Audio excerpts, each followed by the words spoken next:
Welcome to my YouTube channel. Last video में हमने Excel के कुछ न्यूमेरिक और टेक्स्ट फंक्शन कवर करे थे जो बेसिक फंक्शंस थे। उसी को कंटिन्यू करते हुए आज की वीडियो में हम कुछ और न्यूमेरिक फंक्शन यूज़ करेंगे। देखेंगे कि उनकी फंक्शनैलिटी क्या है और किस तरीके से वो काम करते हैं, और उसके बाद कुछ प्रैक्टिकल क्वेश्चन करेंगे सो दैट कि जो हमने करा है वो चीज़ हमारी क्लियर हो जाए। तो जो सबसे पहला फंक्शन हम यूज़ करने वाले हैं वो है रैंडम। तो शॉर्ट फॉर्म इसकी रैंड है। रैंड फंक्शन जो अगर डेफिनेशन वाइज देखें तो रैंड फंक्शन है की डेफिनेशन है return a random number greater than और equal to 0 and less than 1।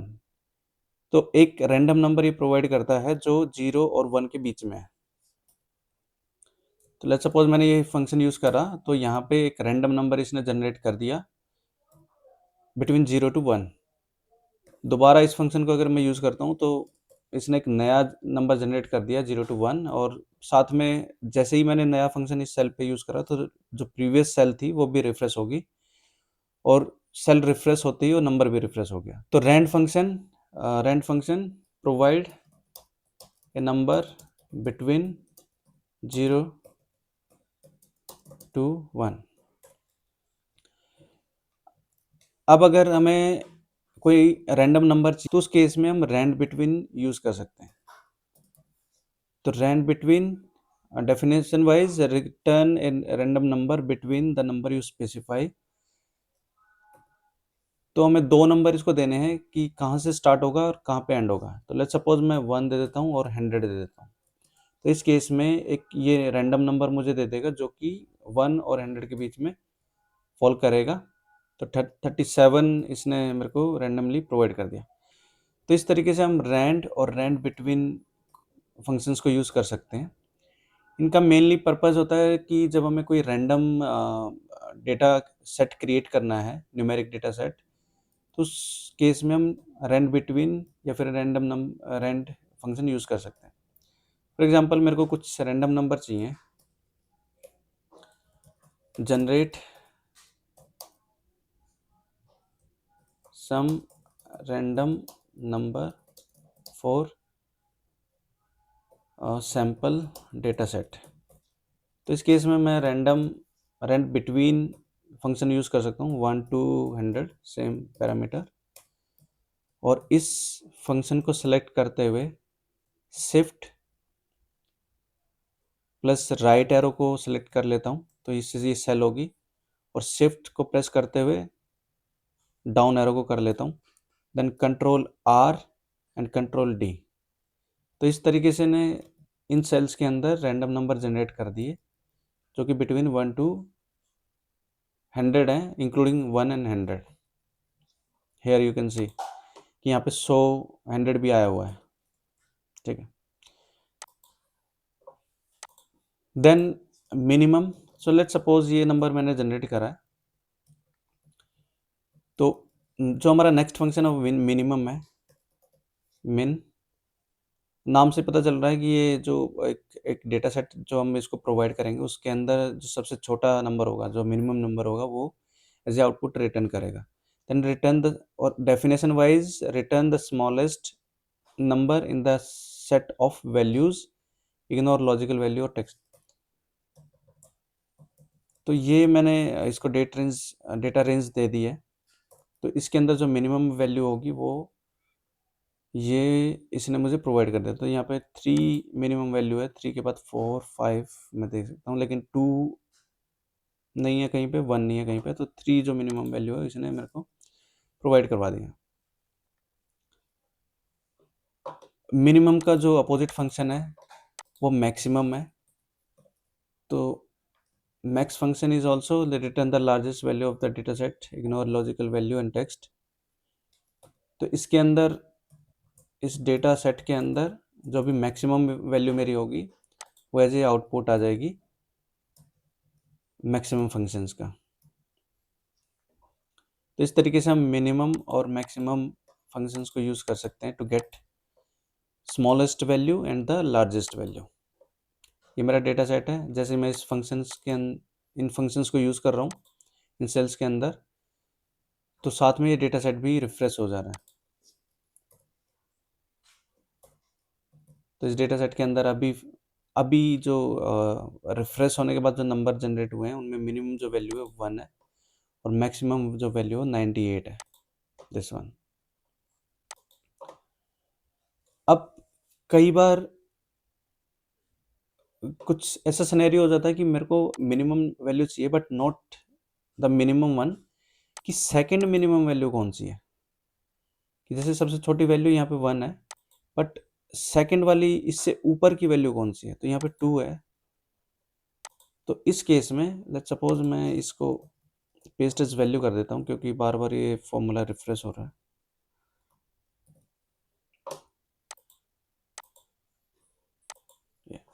इसको मैं 34 कर देता हूँ लेट्स सपोज। अब अगर मुझे सेकंड मिनिमम वैल्यू निकालनी है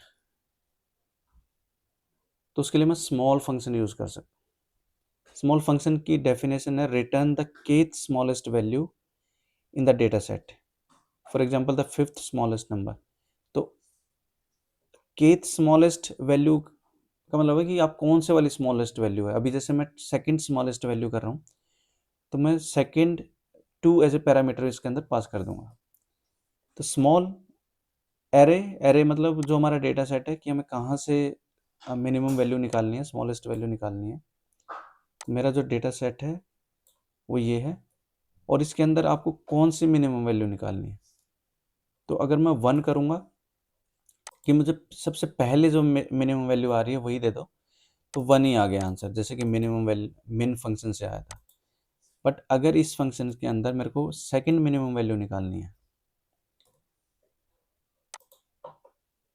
तो मैं 2 डाल दूंगा। तो यहाँ पे जो सेकंड मिनिमम वैल्यू होगी वो 2 होगी कहीं पे, दिस ये वाली। अगर मुझे थर्ड मिनिमम वैल्यू पता करनी है कि थर्ड मिनिमम वैल्यू कौन सी है, तो 5 जो है वो थर्ड मिनिमम वैल्यू है, ये वाली। तो ये डिफरेंस है मिनिमम और स्मॉल फंक्शन के अंदर, कि मिनिमम जो है जो फर्स्ट मिनिमम वैल्यू है वो प्रोवाइड करता है, बट इन स्मॉल फंक्शन हम उसको एज ए पैरामीटर दे सकते हैं कि हमें फर्स्ट चाहिए, सेकंड चाहिए या फिर कौन से वाली चाहिए, कोई भी चाहिए। सेम लार्ज फंक्शन है, ये मैक्स का ही एडवांस वर्जन है। जैसे हमें मिनिमम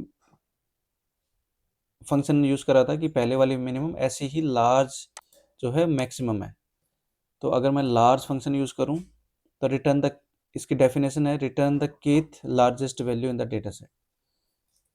तो लार्ज, लेट्स सपोज मैंने ये डेटा एरे सेलेक्ट कर लिया, देन फर्स्ट लार्ज, तो फर्स्ट लार्ज इज सेम जो मैक्सिमम फंक्शन ने हमें रिटर्न करी थी, सेम फर्स्ट लार्ज है। लेकिन अगर मैं सेकंड लार्जेस्ट वैल्यू चेक करूं यहाँ पे तो वो 96 है यहाँ पे इस डेटा सेट के अंदर। let's find where is the second largest value.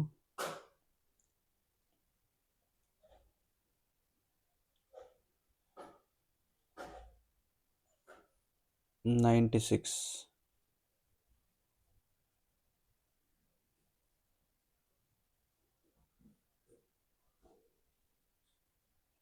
This one. तो सेकंड लार्जेस्ट जो हमारी वैल्यू है वो 96 है। अगर मैं दोबारा इस फंक्शन को यूज़ करता हूँ और इस टाइम मुझे फिफ्थ लार्जेस्ट वैल्यू चाहिए, तो मेरी फिफ्थ लार्जेस्ट वैल्यू 94 है। तो ये जो फंक्शन है ये नंबर्स के ऊपर काम करते हैं। और एक बार इनको रिवाइज कर लेते हैं। Rand function provide a number between 0 to 1, decimal number ये देता है। Rand between provide a number between given range, तो आपको फर्स्ट नंबर, स्टार्टिंग नंबर और एंडिंग नंबर प्रोवाइड करना है, और उसके बीच में जितने भी नंबर हैं उनमें से कोई भी एक रैंडम नंबर ही दे देगा, including starting number and ending number. Minimum एक न्यूमेरिक डेटा रेंज से में से जो भी सबसे छोटा नंबर होगा वो हमें प्रोवाइड करता है। मैक्सिमम जो नंबर रेंज है उसमें जो मैक्सिमम वैल्यू है वो प्रोवाइड करता है। स्मॉल मिनिमम का एडवांस वर्जन है, इसके अंदर आप कौन से वाला मिनिमम नंबर चाहिए आपको वो आप प्रोवाइड कर सकते हो। सेकंड मिनिमम चाहिए, थर्ड मिनिमम चाहिए, या फिर जो भी मिनिमम नंबर चाहिए वो आप प्रोवाइड कर सकते हो यहाँ पे। Large advance version, advance function of maximum, कि आपको कौन सा मैक्सिमम चाहिए। Then let's move to if error. या इफ एरर फंक्शन हम यूज करते हैं कि इन केस अगर हमारा कोई एरर आता है किसी भी फॉर्मूले में, किसी भी फंक्शंस में, तो अगर एरर आता है तो उसके प्लेस पे आप क्या करना चाहते हो। तो लेट्स सपोज मेरे पास 10 है और यहाँ पे 5 है और मैं 10 को 5 से डिवाइड कर रहा हूँ, तो मेरा जो आंसर आया वो 2 आया। बट अगर मैं 10 को 0 से डिवाइड करता हूँ तो यहाँ पे डिवीजन एरर आ रहा है। तो मैं चाहता हूँ कि डिवीजन एरर ना आए, एरर के केस में कुछ और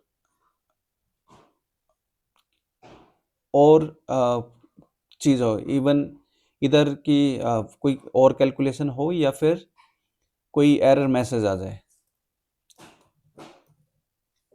तो उस केस में मैं इफ एरर फंक्शन को यूज कर सकता हूँ।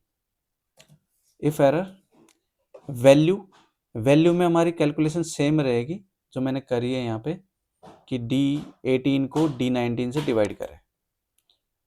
बस हमें जो वैल्यू चेंज करनी है, जो पैरामीटर ऐड करना है वो है वैल्यू इफ एरर। तो इस केस में हमें क्या करना है कि अगर एरर आता है तब, तो या तो मैं दूसरी कैलकुलेशन कर सकता हूँ कि अगर एरर आता है तो D18 जो है उसको बाय डिफ़ॉल्ट 5 से डिवाइड कर दें। तो अभी जैसे 0 से डिवाइड हो रहा था यहाँ पे जो हमारी फर्स्ट वैल्यू थी इस फंक्शन के अंदर,